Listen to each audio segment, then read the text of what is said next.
My name is Bill Robbins and I practice in San Antonio. My tip for you today is related to the behavioral side of your practice. I've been using a personality matrix in my practice for many years called the DiSC system, D-I-S-C. So let me tell you about the 4 types of personalities with the DiSC system. The first is the D personality. Everybody knows about the D. That's the driver. That's the CEO type that's always looking at their watch, and they're about 10% of the population. The second group is the I, and the I is the influencer.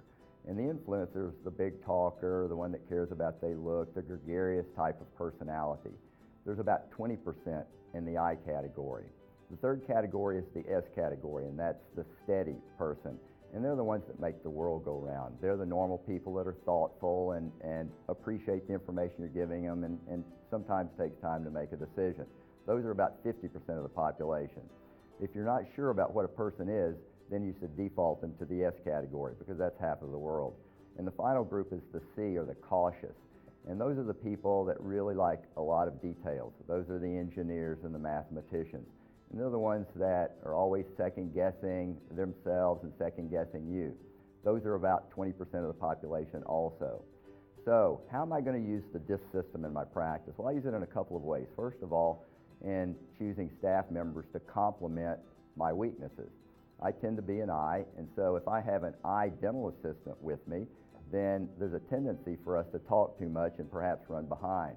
So I'm probably better served with some other type of personality sitting next to me than the same type that I am.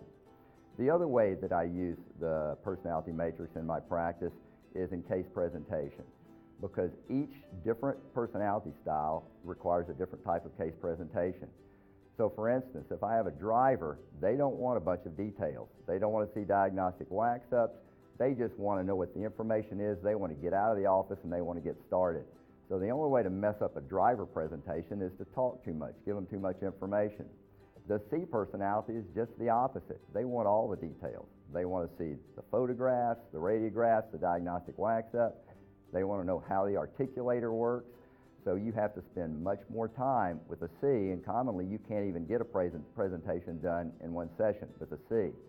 So having a personality matrix in the office is very helpful. I also have found it to be helpful in my personal life because we tend to look at the world through our own eyes, and understanding different personalities helps you to understand why people don't see the world the same way that you do. So I think it would be very helpful for you to consider having a personality matrix in your office, and I hope this tip has been helpful. Thank you.